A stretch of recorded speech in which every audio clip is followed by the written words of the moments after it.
Students, now Laplace transform of integral. Laplace transform of integral में again we have if f be f of function जो t function है real and continuous function है defined on closed interval 0 to infinity. Then we have to find Laplace of integral from 0 to t f of z dz. तो वो किस case पर होता है? पहले ये क्या है, एग्जिस्ट कर, जैसे हम एफ फंक्शन को कह रहे हैं रियल और कंटिन्यूस है, डिफाइंड है किस इंटरवल पे 0 पे इन्फिनिटी, क्या वो इंटेग्रल भी डिफाइंड है? सो वो एग्जिस्ट भी करता है और उसकी किस वैल्यू किसके इक्वल आती है? So Laplace of 0 to t f z हमारा क्या आता है is equal to f of s upon s. और what is f of s? Laplace of f t upon s होता है. सो हमें लैप्लेस ऑफ इंटेग्रल फंक्शन की find करनी है जो फंक्शन हमारा डिफाइंड और कॉन्टिन्यूस है, तो उसका इंटेग्रल भी एग्जिस्ट भी करता है और किसके इक्वल होता है? f of s upon s के इक्वल होता है. और एक और क्या कहते हैं, when Laplace of f t upon t, मतलब जैसे हमने पहले डेरिवेटिव्स में t के साथ फंक्शन मल्टीप्लाई होता है, देन हमने डिस्कस किया था कि लैप्लेस कैसे फाइंड करना है. सिमिलरली यहाँ पे क्या है, function is divided by t, then ये क्या बन जाएगा बेटे, एक बार इंटीग्रेशन हमने 1t से डिवाइड किया है, t की 2 से डिवाइड किया, उसके अकॉर्डिंग उतनी बार हम इंटीग्रेशन करेंगे. हमने t से डिवाइड किया है, जिसमें एक बार integration from s to infinity f of s ds, तो t स्क्वायर होगा, मतलब 2 बार t डिवाइड हो रहा है, जिसमें double integration and so on. So जितनी बार हम इंटीग्रेशन t की पार्ट से करते हैं उतनी बार में हम क्या करते हैं उसकी इंटीग्रेशन, और वो इंटीग्रेशन हमेशा s टू इंफिनिटी ही रहेगी. वेरिएबल हमारा क्या है s, तो हम पहले fs फाइंड करेंगे, then we take integration from s to infinity when we are dividing by t, and when function is of this type 0 to t f z dz, then this is equal to simply we find Laplace of function ft and divided by s. So question क्या है, find Laplace of e raised to power minus alpha t sin beta t upon t. हम इसकी बेटे अब क्या करनी है, Laplace find करनी है. Now again इसमें हम क्या देख रहे हैं, फर्स्टली अगर हम इस फंक्शन को देखते हैं, we have sin beta t और e फंक्शन मल्टीप्लाई हो रहा है, जिसमें एक्सपोनेंशियल वाली जो हम फंक्शन मल्टीप्लाई होती है तो फर्स्ट शिफ्टिंग थ्योरम लगाते हैं.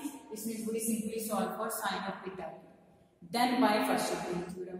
अब जब इसको सॉल्व कर रहे हैं, नाउ एक t डिवाइड हो रहा है, दिस मींस अब हम इसमें कौन सा फार्मूला लगाएंगे, this function.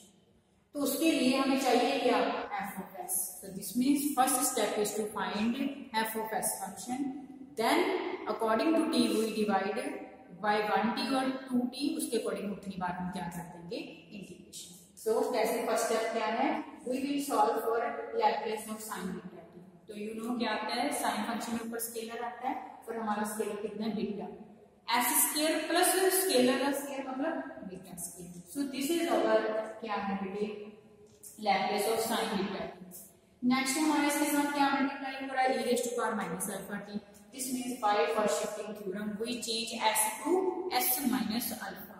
What is alpha, we can check from here minus alpha. तो this means s minus alpha में वो क्या बन गया, minus minus plus s plus alpha बन गया. So for Laplace of e the minus alpha t sin beta t, we are using first shifting theorem. According to that, we change here s to s plus alpha.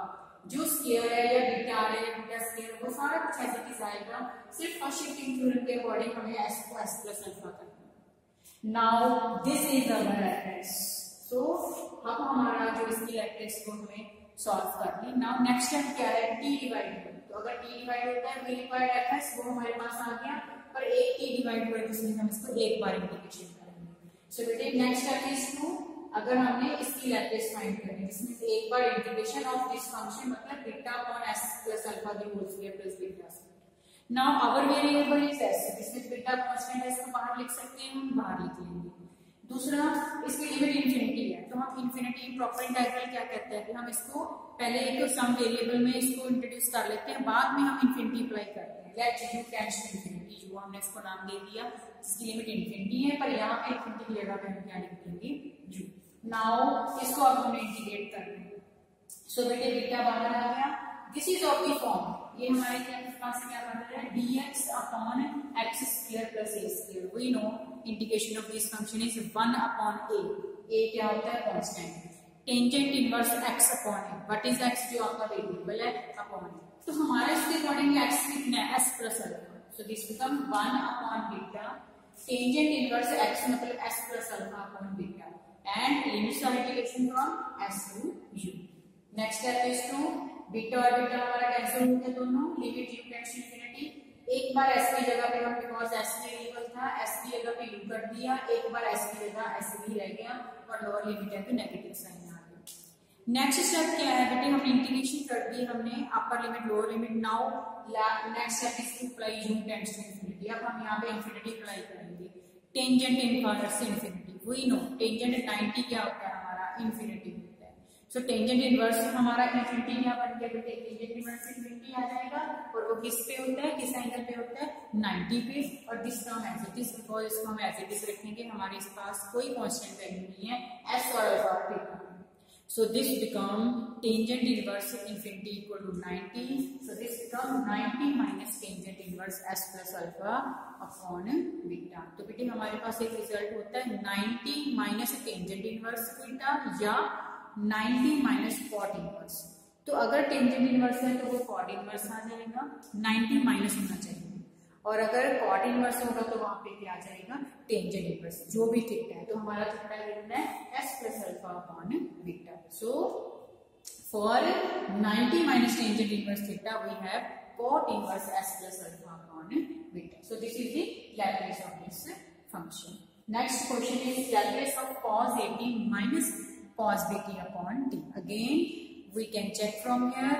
There is क्या है ft function जो है t से divide हो रहा है. This means we apply integral. Laplace of integral कैसे find करते हैं, देन उसके लिए पहले हमें ft फंक्शन जो है बेटे cos 80 माइनस cos bt की लैप्लेस फाइंड करनी पड़ेगी. लीनियर प्रॉपर्टी क्या कहती है, हम दोनों को सेपरेट कर सकते हैं, दोनों को अलग अलग करके लैप्लेस फाइंड कर सकते हैं. And that is equal to because of cos function है s अपॉन आ जाएगा. So s upon s square plus a square minus s upon s square plus b square. This is our SS because हमारे पास इसके अलावा function में कुछ नहीं है. और यहाँ पे हमारे पास क्या था, साइन बीटा टी के साथ e फंक्शन भी मल्टीप्लाई हो रहा था, तो हमने इसको नहीं fs नाम दिया था. जब हमने फर्स्ट थ्योरम लगा के इसको fs नाम दिया था. सिमिलरली यहाँ पे हम क्या करेंगे, इसको दिस इज अवर fs, इसको fs नाम दे देंगे. Now come to the question. Now we have to divide by t. तो लैप्लेस क्या कहता है कि लैप्लेस ट्रांसफॉर्म इंटीग्रल में अगर एक t से डिवाइड कर रहे हैं तो एक बार इंटीग्रेशन fs फंक्शन की, वो fs फंक्शन जो है हमारे पास यहाँ पे वैल्यू देगी. Next again we introduce u so that जो लिमिटेड प्रॉपर इंटीग्रल के according u tends to infinity बाद में हम बिल्कुल एंड में सब्स्टिट्यूट करेंगे. u टेंड्स टू इंफिनिटी तो हमारी जो अपर लिमिट है ये यहाँ पे क्या बनेगी u बनेगी. नेक्स्ट अब इसकी इंटीग्रेशन क्या होगी, s square plus a square है, ऊपर भी हमारे पास s पर है, तो दिस मींस डेरिवेटिव ऊपर पड़ा है, सिर्फ s स्क्वायर का 2 हमें चाहिए, तो 1/2 से मल्टीप्लाई और डिवाइड कर दिया. सो ये हमारे पास फंक्शन बन गया. Similarly second term. नेक्स्ट अब डेरिवेटिव ऊपर पड़ा तो इंटीग्रेशन क्या होती है log ऑफ. सो 1/2 बाहर और इसकी इंटीग्रेशन क्या आती है log of s square plus a square minus इसकी आगे log of s square plus b square and limits of integration are from s to u. Next step, अब ये log है, log m minus n. We know log m minus n क्या होता है, log m upon n. अगर multiply में होता तो हम ऐड कर देते हैं और अगर माइनस में होता तो हम बेटे क्या कर देते हैं, डिवाइड कर देते हैं. नेक्स्ट अब u और s हमने जो अपर लिमिट लोअर लिमिट है उसको सब्स्टिट्यूट करना है. तो ये वैल्यूज किसकी है बेटे, हमारा वेरिएबल क्या था s. तो s की जगह पे हमने एक बार u सब्स्टिट्यूट कर दिया अपर लिमिट, माइनस n क्यों आए, हम क्या लोअर लिमिट सब्स्टिट्यूट कर रहे हैं, तो यहाँ पे s हमने सब्स्टिट्यूट कर दिया. नेक्स्ट क्या है, हमारी इंटीग्रेशन होगी, हमने upper limit lower limit substitute कर दी. Next is u tends to infinity. तो इसमें क्या है, अगर हम यहाँ पे u को इंफिनिटी सब्स्टिट्यूट करते हैं ये नॉट डिफाइंड बन जाएगा, तो हम क्या कोशिश करते हैं बेटी भी हमारी इंफिनिटी रिमूव हो जाए.